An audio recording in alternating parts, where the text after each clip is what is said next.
સ્વામિનારાયણના અમુક સંતોના ખોટા બફાટના વિરોધમાં કાલથી 10:30 વાગે સવારે કચ્છના કબરાવ મોગલધામમાં મહંત શ્રી ચારણ ઋષિ બાપુ અનશન ઉપર બેસશે। અહેવાલ મા ન્યૂઝ રાણાભાઈ આહિર ભચાઉ કચ્છ।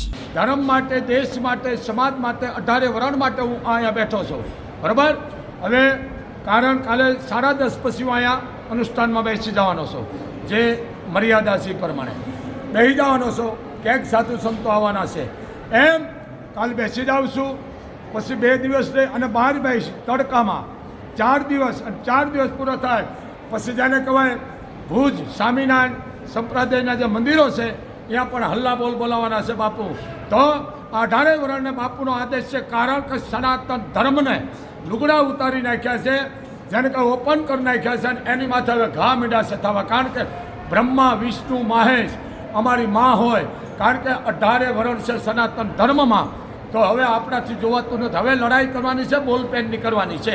તો બાપુ અનુષ્ઠાનમાં કાલથી 10:30 પછી બેસી જાય છે, કારણ કાળ 100 ઘડીએ આના 100 ઘડિયા ન જોવાનો હોય, કાળ 100 ઘડીએ બેહવાનો છે, કાળનો કાળ છે મોગલ। તો બાપુ શરૂઆત કરે છે, કાલ 10:30 વાગે બેસી જવાના છે। ઘણા પણ સાધુ સંતો અહીંયા આવવાના છે બાપ। જય મોગલ, જય મણિધર, જય વડવાણી।